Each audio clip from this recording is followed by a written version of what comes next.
Salut, c'est Loïc. Je te fais une vidéo aujourd'hui pour te parler d'une chose toute simple, c'est comment trouver un business rentable et comment trouver un business qui marche. Mais avant toute chose, je vais t'inviter à t'abonner à la chaîne si ce n'est pas encore fait et à télécharger mon guide. Tu dois avoir un lien qui, je ne sais plus si c'est par là ou par là, mais en tout cas qui est en train de s'afficher. Mon guide que je te mets à disposition gratuitement, c'est un guide destiné au business et à l'immobilier, dans lequel je t'explique toutes les méthodes pour pouvoir bien démarrer, et surtout l'état d'esprit qu'il faut avoir pour démarrer, que ce soit dans l'entrepreneuriat ou dans l'immobilier. Voilà, donc aujourd'hui, on voit comment créer un business rentable, c'est-à-dire comment trouver ton idée, parce que c'est souvent une question que les gens se posent, c'est-à-dire qu'ils se disent bah, j'aimerais bien entreprendre, mais je ne sais pas dans quel domaine partir. Et je vais te donner surtout deux voies en fait dans cette vidéo pour comprendre et pour que tu trouves en fait plus facilement dans quel domaine tu souhaites partir. Alors, la première chose qu'il faut que tu penses, c'est que maîtrises-tu? C'est-à-dire que tu as peut-être, je vais dire, des capacités dans un domaine en particulier. Et si ces capacités, tu les as, eh bien, c'est peut-être le moment de les exploiter et de trouver en fait comment les exploiter. Je m'explique. Par exemple, mettons, tu es très bon cuisinier. Tu peux très bien penser à ouvrir un restaurant. Tu maîtrises le bâtiment. Tu travailles aujourd'hui dans le bâtiment. Tu peux très bien partir dans l'état d'esprit d'ouvrir une société du moins de te mettre à ton compte dans ce domaine. Je vais dire que ça, c'est à peu de choses près le plus facile parce que tu maîtrises déjà le domaine. Après, peut-être que tu te dis que par contre tu maîtrises ce domaine, mais que tout le côté business, tu le maîtrises moins, c'est-à-dire monter une structure, trouver des clients, etc. Mais ça, je te rassure, ça s'apprend. Et à la limite, c'est pas le plus difficile, surtout si tu as déjà, je vais dire entre guillemets, de l'or dans les mains, c'est-à-dire que si tu maîtrises déjà un domaine, eh bien le fait d'apprendre avant, alors je dis pas que c'est facile, que c'est le plus facile, mais c'est presque plus facile finalement parce que tu vas avoir besoin au départ de travailler pour trouver des clients, mais si tu fais les choses bien, eh bien les clients après viendront à toi. C'est-à-dire que là, on dit souvent que là, et ça paraît un petit peu tout fait comme ça comme expression, mais que le bouche à oreille est la meilleure des publicités. Mais je te le garantis, le bouche à oreille est vraiment la meilleure des publicités. Dès l'instant où des clients vont arriver directement à toi, tu verras que ce sera vraiment beaucoup plus facile de leur vendre. En fait, je vais te prendre l'exemple tout simplement d'un ami.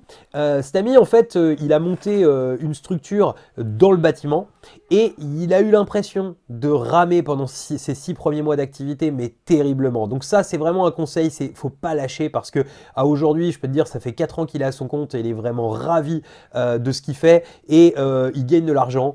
Mais s'il avait dû en fait abandonner au bout de 2 mois ou de 3 mois, il serait jamais là où il est aujourd'hui. Donc il ne faut pas hésiter à s'acharner. Il a travaillé très dur, mais aujourd'hui il est beaucoup plus tranquille parce que les chantiers tombent tout seuls, parce que il a du boulot d'avance, il a plus de 6 mois d'avance et il est très bien. Mais par contre, ce qu'il a fait, c'est qu'il n'a pas lâché. Et en fait, pendant 6 mois, il a été faire des devis, il a fait de la route, il a dépensé du gasoil pour rien, etc. Mais à un moment, ça a fini par payer. Et quand ça a payé, après, c'était parti, il était mis en route. Donc, pour trouver une première idée de business, ça peut tout à fait être le fait que tu maîtrises en fait un domaine et donc que ce domaine, eh bien, tu te lances dedans. Je trouve que c'est même ce qu'il y a de mieux parce que c'est là où tu seras le meilleur. C'est-à-dire que si à aujourd'hui, je sais pas, tu t'es plombier, eh ben, te lance pas dans un truc qui a rien à voir ou tout du moins dans ce cas-là, étudie-le, cet autre domaine. Alors, ça, c'est la première chose, c'est, je vais dire, si tu as déjà de l'or dans les mains, entre guillemets, c'est-à-dire que si tu maîtrises déjà un domaine, autant partir dans ce domaine. Par contre, si tu ne maîtrises pas de domaine, c'est tout à fait possible de partir dans un domaine en particulier. Moi, je vois par exemple, à la base, ce que je maîtrise le mieux, c'est le côté de la vente et puis de tout ce qui est gestion.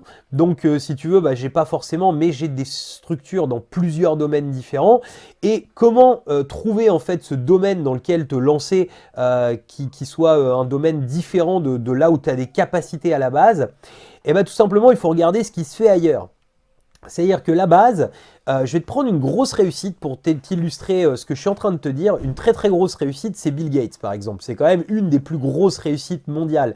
C'est-à-dire que Bill Gates, c'est quand même quelqu'un, on a tous du Windows sur l'ensemble de nos PC, et c'est quelqu'un qui est vraiment riche à milliards et à dizaines de milliards.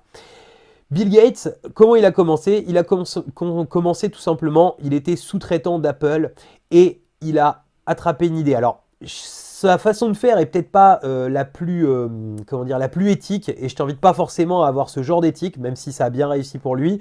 C'est-à-dire que on n'est pas là pour copier-coller les choses, parce que c'est pas forcément le but, mais si tu réfléchis bien, il n'a pas vraiment copié-collé.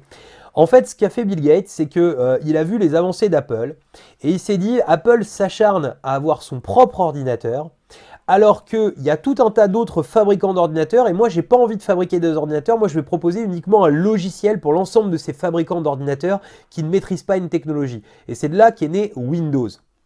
Alors c'est vrai qu'il a repris les idées de base d'Apple pour faire Windows, mais quelque part, il a simplement copié une partie du concept qu'il a adapté à sa façon de voir et qui l'a mis en place de cette manière-là. Alors, tu vois, tu peux très bien regarder ce qui se fait ailleurs. Alors, si tu fais exactement la même chose que quelqu'un d'autre, s'il est très loin de là où tu veux t'installer et qu'il n'est pas sur ton secteur, ce sera facile de réussir. Moi, je te déconseille, par contre, si tu fais du copier-coller, d'aller sur le même secteur que la personne que tu as copié-collé. Parce que si tu réalises ça, eh bien, tout simplement, les clients vont s'en rendre compte.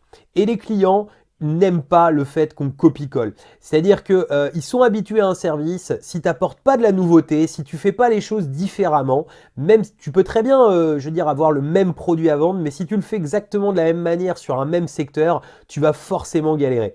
Alors que déjà d'une, les secteurs sont larges, c'est-à-dire qu'il y a quand même possibilité de vendre sur des secteurs importants, et bien souvent il y a beaucoup de services qui sont apportés dans un secteur mais pas dans un autre, donc autant aller pour toi dans un secteur où ça n'est pas encore implanté. Tu feras beaucoup plus de clientèle que si tu vas sur un secteur où il y a déjà quelqu'un qui fait la même chose que toi.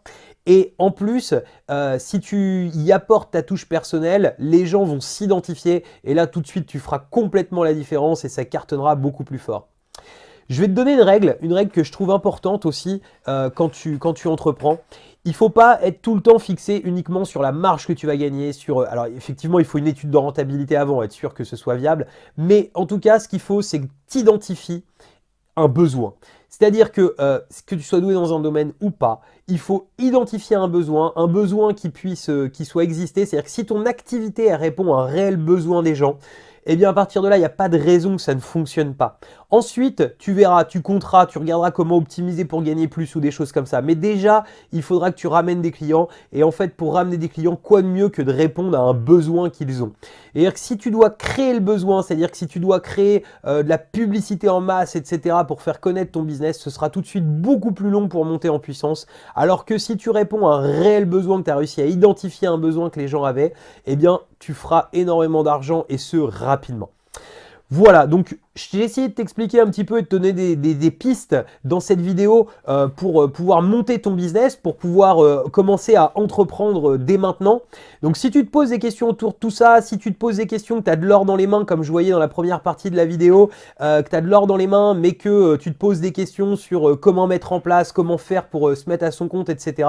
Eh ben, n'hésite pas à m'envoyer ces questions, j'essaierai d'y répondre dans une prochaine vidéo, ce sera vraiment un plaisir pour moi. Et puis je te souhaite une très bonne journée et je te dis à très bientôt pour de nouvelles vidéos. Salut!